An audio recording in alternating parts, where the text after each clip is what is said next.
CM Dhami ने की मंत्रिमंडल बैठक की अध्यक्षता। बैठक में कई अहम मुद्दों पर हुई चर्चा। प्रेस कॉन्फ्रेंस के जरिए साझा की जाएंगी अहम फैसलों की जानकारी।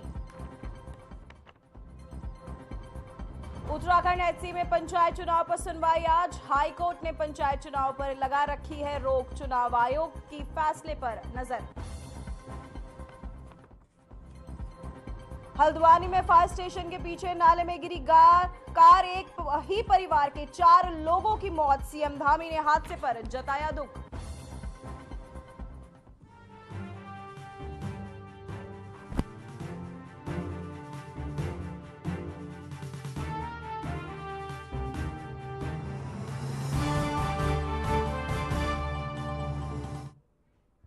नमस्कार, मैं हूं पूजा सिंह और आप देख रहे हैं हमारा उत्तराखंड का ये खास बुलेटिन। चलिए बुलेटिन की शुरुआत करेंगे उत्तराखंड की कुछ खास बड़ी खबरों के साथ।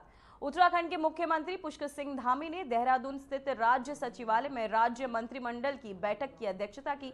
इस बैठक में विभिन्न नीतिगत मुद्दों, विकास योजनाओं और राज्य हित से जुड़े अहम प्रस्तावों पर चर्चा की गई। मुख्यमंत्री धामी ने अधिकारियों को तय समय सीमा में योजनाओं के क्रियान्वयन के निर्देश भी दिए। साथ ही बैठक के बाद कुछ महत्वपूर्ण निर्णयों की जानकारी प्रेस कॉन्फ्रेंस के माध्यम से साझा की जाएंगी।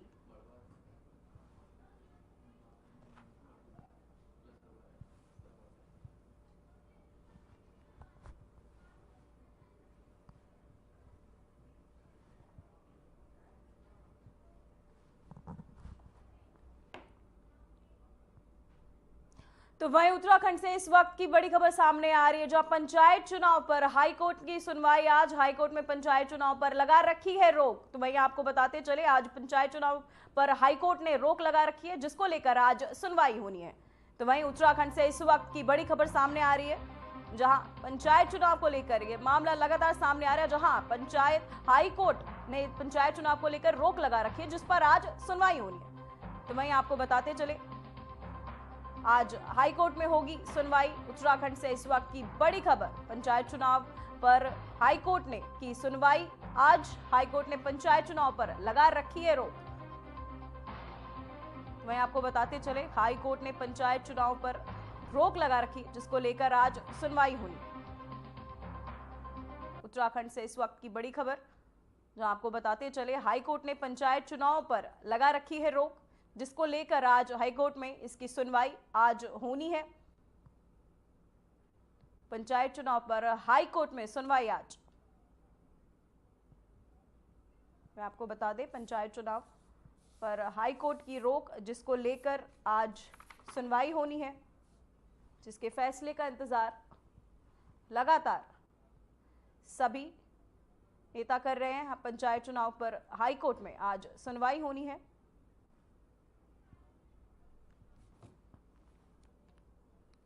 तो वहीं आपको बता दें, पंचायत चुनाव को लेकर ये सुनवाई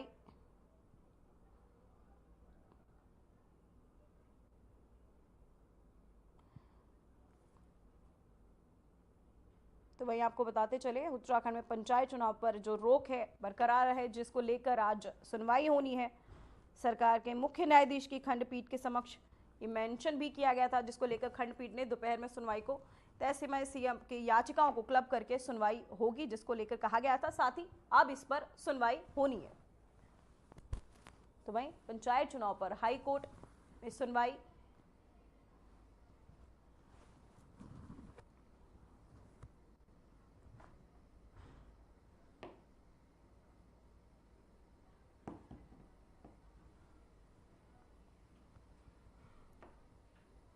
इसी खबर पर तमाम जानकारी के साथ हमारे साथ गरिमा दसोनी, कांग्रेस प्रवक्ता, जुड़ चुके। गरिमा जी, हम जानना चाहेंगे किन कारणों से रोक लगाया गया है?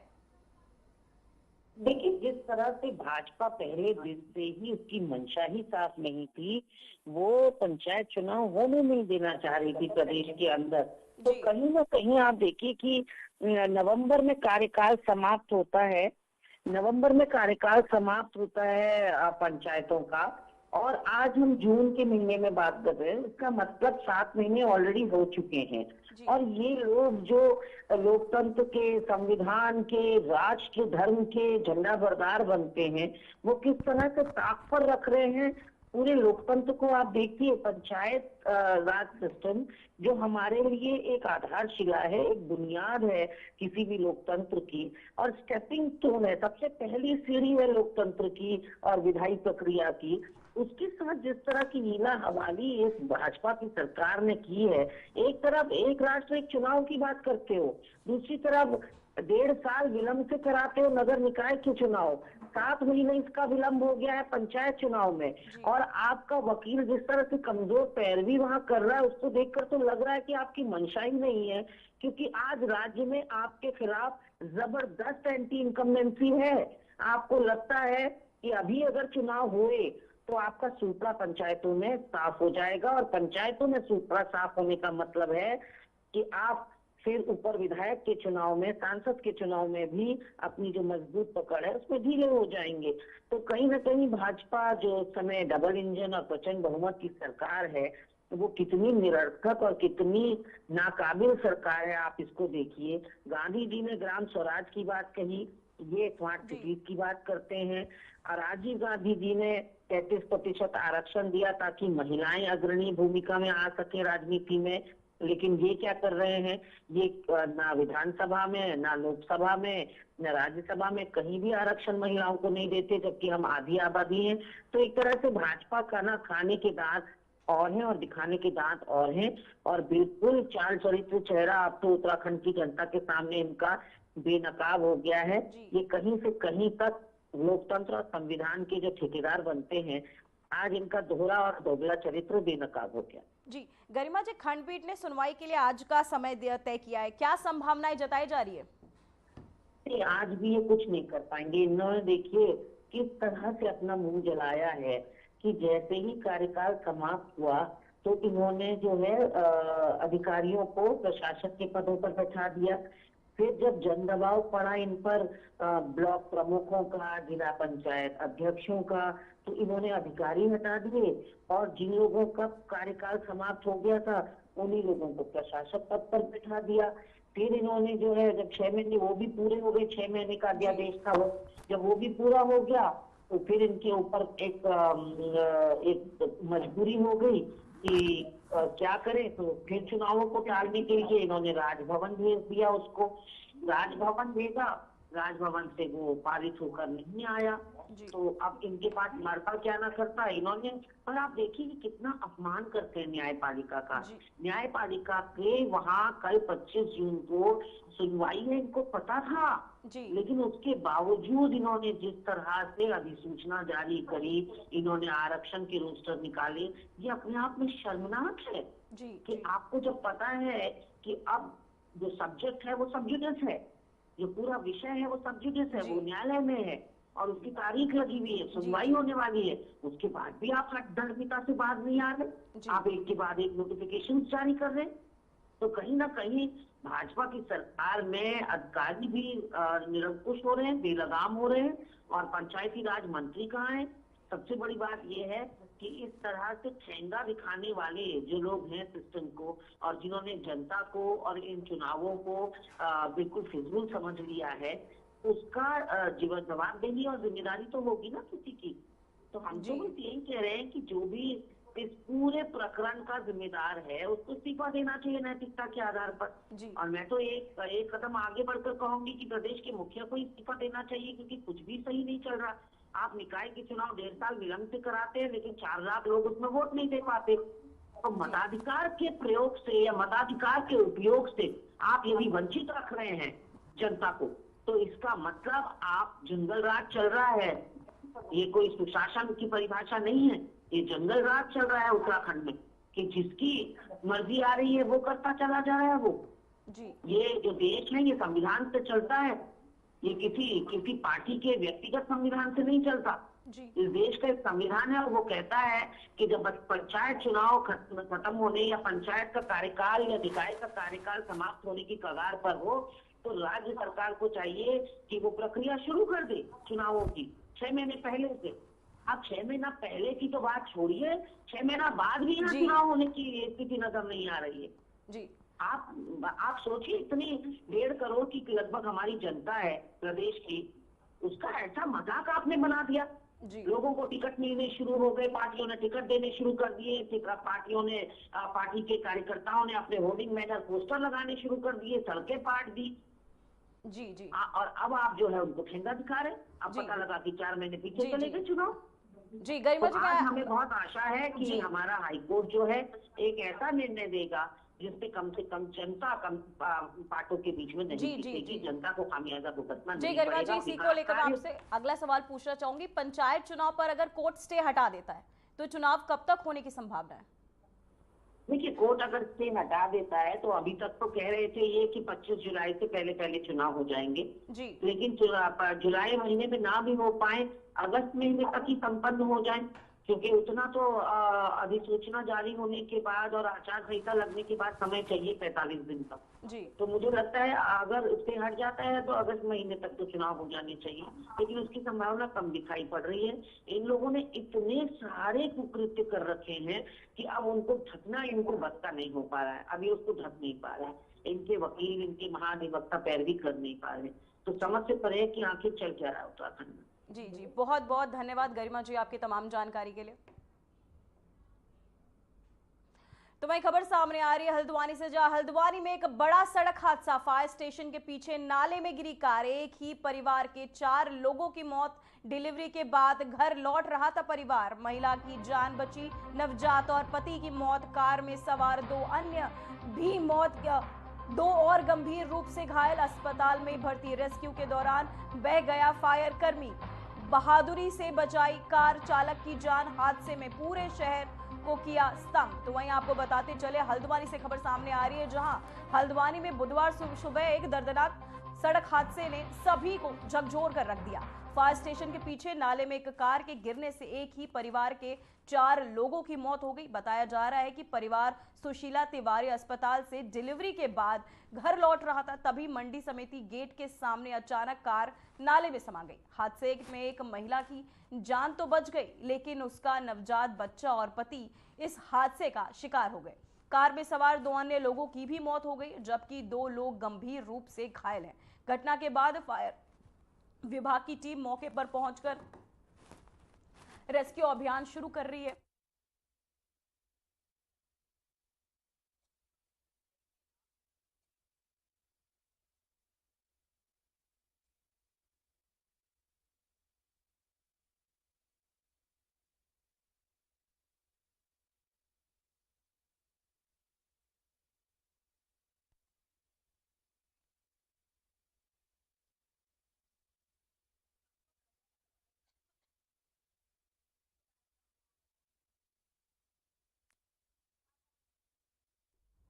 तो वहीं इस दौरान एक फायर कर्मी भी खुद नहर में तेज बहाव में बह गया, लेकिन बहादुरी दिखाते हुए कार चालक की जान भी बचाई और खुद को भी सुरक्षित बाहर निकाल लिया। तो वहीं आपको बता दें कि फायर स्टेशन के पीछे नाले में एक कार गिरी, जिसके चलते एक नवजात बच्ची और एक आदमी की आपको बताते चले मौके पर ही मौत गई। वहीं महिला इस हादसे में बच गई। एक ही परिवार के आपको बताते चले 4 लोगों की मौत हो गई, जहां 2 अन्य की भी साथ ही। इसी खबर पर तमाम जानकारी के साथ हमारे संवाददाता आशीष डोभाल जुड़ चुके हैं। आशीष, हम जानना चाहेंगे ये हादसा कि किन कारणों की वजह से हुआ। लगातार ऐसे हादसे उत्तराखंड में नजर आ रहे हैं, हम आप चाहेंगे कि आप इस पर थोड़ा प्रकाश डालें। तो बारिश हो रही है, उससे कहीं ना कहीं ये जो भूस्खलन हो रहा है, कई जगह जो है पानी जो है नहर और नदियों में जो लगातार जो बढ़ रहा है, उससे पानी में जो है दर्दनाक हादसा हुआ है। उसमें एक बच्चे समेत 4 लोगों की मौत की सूचना सामने आ रही है। कहीं ना कहीं जो बताया जा रहा है, जो कार है वो पुल के नीचे फंस गई थी और नहर में गिरने के बाद पुल के नीचे फंस गई थी, जिसके बाद बाहर निकलना काफी मुश्किल था और जिसके बाद जो ये दर्दनाक हादसा हुआ है, जिससे हल्द्वानी में जो है मातम पसरा है। कहीं ना कहीं जो ये हादसा हुआ है ये काफी दर्दनाक है और मुख्यमंत्री ने भी इसको लेकर दुखद वो शोक जताया है और जो मृतक हैं उनको हर संभव मदद की बात उन्होंने कही है। जी हम जानना चाहेंगे कि आशीष की ये किन कारणों से हुआ यह हादसा। जी, जिस तरीके से जानकारी मिल रही है कि ये जो कार है ये अचानक अनियंत्रित हो गई थी, उसके बाद वो नहर में समा गई और नहर में पानी इतना ज्यादा था कि वो डूब गई और बाहर निकलने का कोई रास्ता नहीं था। जिसके बाद थोड़ा सा आगे जाकर पुल के पास एक पुल है वहां पर, उसके नीचे वो फंस गई थी। जिसके बाद जो सवार थे कार में 4 लोग और एक बच्चा जो है, उनकी जो है मौके पर ही मौत की बात सामने आ रही थी। जी जी, बहुत बहुत धन्यवाद आशीष आपकी तमाम जानकारी के लिए।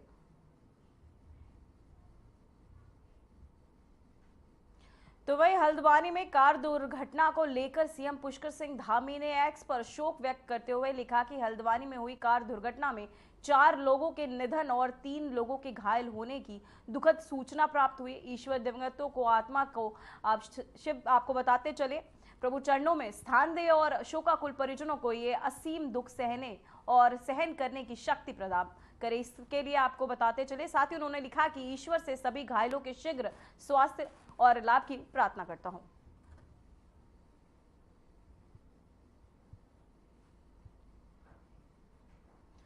तो सीएम पुष्कर सिंह धामी ने साल 25 जून आपको बताते 1975 में देश में लगाई गई इमरजेंसी पर कांग्रेस पर निशाना साधा है। सीएम धामी ने एक्स पर एक पोस्ट में लिखा कि 25 जून 1975 की रात कांग्रेस के नेतृत्व में देश के आपातकाल थोपकर भारतीय लोकतंत्र का गला घोट दिया गया। सत्ता बचाने की जिद में संविधान को ताक पर रखकर प्रेस की स्वतंत्रता छीनी गई। वहीं न्यायपालिका को गुलाम बनाने की कोशिश हुई और हजारों निर्दोष नागरिक, विपक्षी नेता और सामाजिक कार्यकर्ता जेलों में ठूस दिए गए। इंदिरा ही इंडिया है जैसे नारों के जरिए कांग्रेस ने लोकतंत्र को व्यक्ति पूजा में बदलने का प्रयास किया, जो किसी भी लोकतांत्रिक व्यवस्था के लिए सबसे बड़ा खतरा है। आपातकाल कोई भूल नहीं, बल्कि कांग्रेस के लोकतंत्र विरोधी चरित्र का सबसे क्रूर प्रमाण है। वह समय दिखाता है कि जब सत्ता के नशे में चूर नेतृत्व आलोचना से डरने लगे तो वो संविधान की मर्यादाएं तोड़ने में भी संकोच नहीं करते। आज भी जब कांग्रेस लोकतंत्र की दुहाई देती है तो ये इतिहास याद दिलाता है कि जिन हाथों ने कभी संविधान की आत्मा को कुचला था, वे आज भी सत्ता की खातिर किसी भी हद तक जा सकते हैं। लोकतंत्र की रक्षा केवल स्मरण में नहीं, सतर्कता और सच को स्वीकार करने में भी हो सकती है।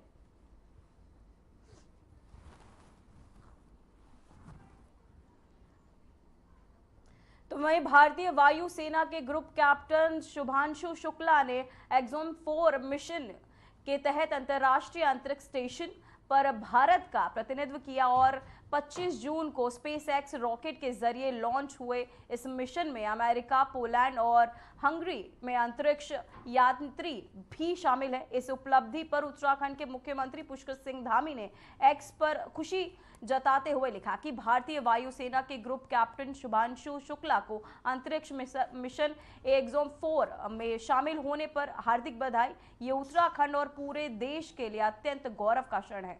और साथ ही आपको बता दें कि शुभांशु शुक्ला की ये ऐतिहासिक उड़ान आने वाली पीढ़ियों को प्रेरणा देती है और अंतरिक्ष विज्ञान में भारत को मजबूती दर्शाती है।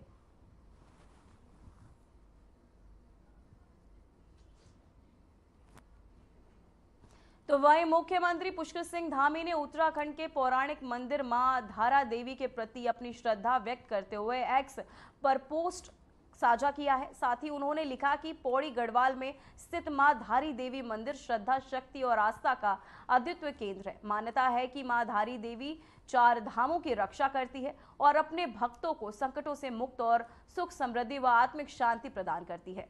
आपको बताते चले, अलकनंदा नदी के तट पर बसे इस दिव्य मंदिर को मुख्यमंत्री ने धार्मिक ही नहीं बल्कि प्राकृतिक दृष्टि से भी बेहद विशेष बताया।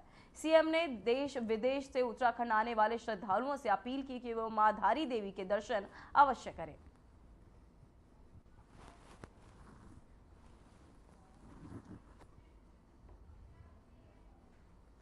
तो तो वहीं उत्तराखंड को अतिक्रमण मुक्त बनाने की दिशा में सरकार लगातार सख्त कदम उठा रही है। मुख्यमंत्री पुष्कर सिंह धामी ने एक्स पर जानकारी साझा करते हुए बताया कि अब तक 6000 एकड़ से अधिक भूमि से अतिक्रमण हटाया जा चुका है। सीएम धामी ने लिखा कि देवभूमि उत्तराखंड को पूर्णतः अतिक्रमण मुक्त बनाने तक यह अभियान बिना रुके जारी रहेगा। सरकार की इस शक्ति को जनता का भी समर्थन मिल रहा है और स्थानीय प्रशासन लगातार अभियान को तेजी से आगे बढ़ा रहा है।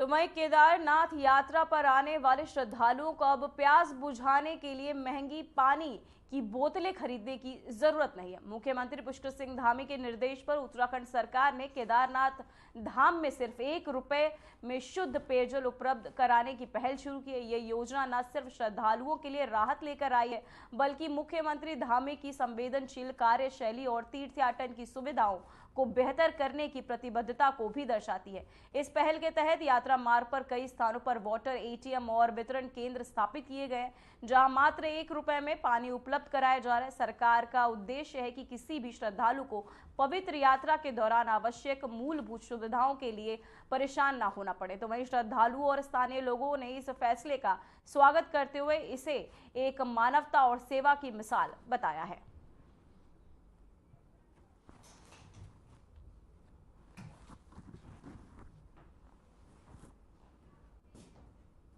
तो वहीं उत्तराखंड की सियासत में पिछले कुछ दिनों से चर्चा का केंद्र बने बीजेपी नेता और पूर्व विधायक सुरेश राठौर प्रदेश बीजेपी कार्यालय पहुंचे।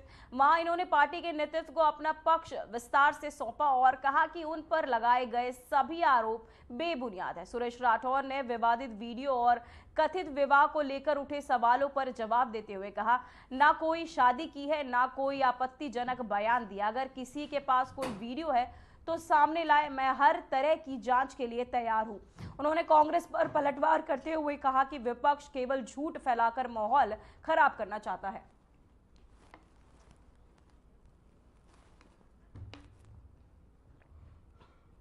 तो वहीं आपको बताते चले, उन पर लगाए कोई अमर्यादित भाषा का प्रयोग कभी नहीं किया और ना कर सकता हूँ। भारतीय जनता पार्टी मेरी माँ है और माँ को कभी कोई अमर्यादित भाषा का प्रयोग नहीं किया। अब किसी ने क्या संज्ञान लिया, मैंने उसका जवाब लिखित में दे दिया है। पार्टी प्लेटफार्म पर अपनी बात को रखिए। वर्ष 1980 से भारतीय जनता पार्टी का कार्यकर्ता हूँ। 45 साल पार्टी में काम करते हुए मंडल अध्यक्ष से लेकर जिलाध्यक्ष, भारतीय जनता पार्टी का 2 बार 3 बार मोर्चे का अध्यक्ष रहा हूँ, राष्ट्रीय महामंत्री रहा हूँ, 2 बार आयोग का उपाध्यक्ष रहा हूँ। कभी भी मेरे द्वारा भारतीय जनता पार्टी के विरुद्ध कभी कोई बयानबाजी किसी नेता के विरुद्ध नहीं की गई और न भारतीय जनता पार्टी के संगठन के विरुद्ध। तो वहीं हल्द्वानी में बिरला स्कूल के पास दिन दहाड़े फायरिंग की घटना से इलाके में सनसनी फैल गई। सूचना के मुताबिक 2 पक्षों के बीच हुई मारपीट के दौरान फायरिंग भी हुई, जिनसे एक युवक को गोली लगी। झगड़े के 2 अन्य युवक भी आपको बताते चले, झगड़े में 2 युवक भी घायल हो गए। बताया जा रहा है कि 20 से 25 युवकों ने मिलकर दूसरे पक्ष पर हमला कर दिया। घायलों को इलाज के लिए अस्पताल में भर्ती कराया गया। साथ ही घटना के बाद पुलिस मौके पर पहुंची और जांच में जुट गई है।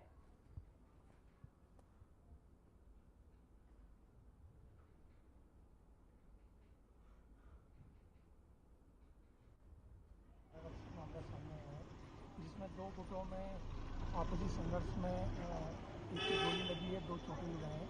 उनको सुशीला तिवारी में एडमिट कराया गया है, एक को कृष्णा हॉस्पिटल में रेफर किया गया है।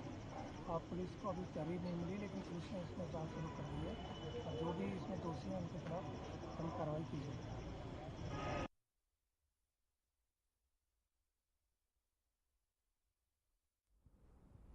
तो वहीं कावड़ मेले से पहले जिलाधिकारी मयूर दीक्षित के निर्देश पर खाद्य सुरक्षा विभाग ने बड़ी कार्यवाही करते हुए एक अवैध सोडा यूनिट पर छापा मारा। खाद्य सुरक्षा अधिकारी संजय कुमार सिंह ने मौके से सैंपल लिए। वहीं छानबीन में पता चला कि बिना लाइसेंस चल रही इस यूनिट के में प्लास्टिक डिब्बों से निकले केमिकल से बिना लेबल वाले शिकंजी सोडा बनाए जा रहे थे। जांच में सोडियम आपको बताते चले बेंजोएट नामक एक हानिकारक केमिकल मिला, जिससे उल्टी, पेट दर्द जैसी समस्याएं हो सकती है। वहीं रेहड़ी पटरी पर बिक रही आपको शिकंजी से राहत मिली, बल्कि जहर बनकर लोगों की सेहत बिगाड़ रही थी। वहीं सोडा यूनिट ने हरिद्वार आने वाले श्रद्धालुओं के लिए टॉयलेट में पानी से सोडा तैयार किया जा रहा है। तो वहीं आपको बताते चले कि विभाग ने मामले की जांच अब शुरू कर दी है। तो यहाँ अवैध सोडा यूनिट का भांडाफोड़, शिकंजी में मिला खतरनाक केमिकल, जिसके चलते अब जांच एजेंसियां लगातार जांच कर रही है। जिलाधिकारी महोदय के निर्देशों के क्रम में दो जगह निरीक्षण किया, इंडस्ट्रियल एरिया निर्मला छावनी। तो ये जो सोडा बनाने वाले, लेमन सोडा बनाने वाली जो यूनिट है, एक में इंस्पेक्शन किया था इंडस्ट्रियल एरिया में, यूनिट में गंदगी पाई गई और उसमें और भी काफी कमियां पाई गई। उसको देखते हुए उसका लाइसेंस निरस्त किया है और उसको यूनिट बंद करने के लिए निर्देश किया है और उसका एक सैंपल लेकर लैब में भेजा है। तो जैसे भी उसकी रिपोर्ट हुई उस हिसाब से काम किया जाएगा। और निर्मल जो छावनी है, यहाँ भी हमने यूनिट का इंस्पेक्शन किया, इसमें लाइसेंस नहीं मिला है इनके यहाँ और गंदगी भी पाई गई। तो इनको लाइसेंस बनाने के लिए नोटिस दिया है और जब तक लाइसेंस नहीं बनेगा, नियमानुसार काम नहीं करेंगे, तब तक इनकी यूनिट बंद रहेगी। इसी खबर पर तमाम जानकारी के साथ हमारी संवाददाता रश्मि जुड़ चुके हैं। रश्मि, लगातार ऐसी फैक्ट्रियां सामने आ रही है, लोगों की सेहत से खिलवाड़ हो रहा है, अब इस पर सरकार ने एक एक्शन लिया, इसको लेकर आप क्या कहना चाहेंगी? मैं आपको बता दूं कि हरिद्वार में कावड़ यात्रा का जो मेला है, प्रसिद्ध मेला है, वो शुरू होने जा रहा है। गर्मी के दिन है, ऐसे में जो श्रद्धालु है, भक्तगण है, वो ठंडे पानी या ठंडे कोल्ड ड्रिंक की तरफ उनका रुझान रहता है। अब देखने वाली बात यह है कि इस वक्त जो संचालित होने वाली छोटी छोटी फैक्ट्रियां हैं, वो इस समय इस स्थिति में आ चुकी है कि वो टॉयलेट जिहाद जैसे मामलों को भी पैदा कर रही है। क्योंकि ये जो नया मामला सामने आया है, ये खाद्य विभाग ने इस पर बड़ी कार्रवाई की है। जिलाधिकारी मयूर दीक्षित के निर्देशानुसार जो कार्रवाई हुई है, इसमें पाया गया है कि मुस्लिम वर्ग का जो व्यक्ति था, वो इसे हरिद्वार के निर्मला छावनी में संचालित कर रहा था और इसमें वह टॉयलेट के पानी के द्वारा जो सोडा वाटर है वो बना रहा था। रश्मि, मैं जानना चाहूंगी, ऐसे गरीब वर्ग के लोग, तबके के लोग होते हैं जो 10-5 रुपए में ये सोडा वाटर पीते हैं, जो कोल्ड ड्रिंक ये सब अफोर्ड नहीं कर सकते, तो ऐसे क्या जगह जगह पर अब छानबीन कर रही है सरकार? इस वक्त जो निर्देश जारी हुए हैं सरकार की तरफ से और हरिद्वार प्रशासन की तरफ से, उनका कहना है कि वो लगातार अब कार्रवाई कर रही हैं और लगातार मॉनिटरिंग कर रही हैं। जो इस तरीके की फैक्ट्रियां हैं, उनकी छानबीन इस समय शुरू हो चुकी है और बड़े स्तर पर कार्रवाई होगी, ताकि जो श्रद्धालु हैं उनकी ना तो सेहत के साथ खिलवाड़ हो और ना ही उनकी श्रद्धा के साथ खिलवाड़ हो। क्योंकि यह जो इस वक्त देखने वाली चीज मिली है, यह बहुत गलत है। क्योंकि श्रद्धालु जो आते हैं वो भावनाओं के साथ आते हैं, श्रद्धा के साथ आते हैं। इस जो यहाँ पर छानबीन के साथ मामले में एक सोडियम बेंजोएट के नाम का एक पदार्थ मिला है, जो केमिकल है, जिसकी वजह से, खाने की वजह से, पीने की वजह से उल्टी, दस्त जैसी बीमारियां भी लोगों को हो सकती हैं। उसको लेकर प्रशासन बहुत सख्त है। जी रश्मि, बहुत बहुत धन्यवाद आपकी तमाम जानकारी के लिए। फिलहाल बुलेटिन में बस इतना ही, मुझे दीजिए इजाजत, नमस्कार।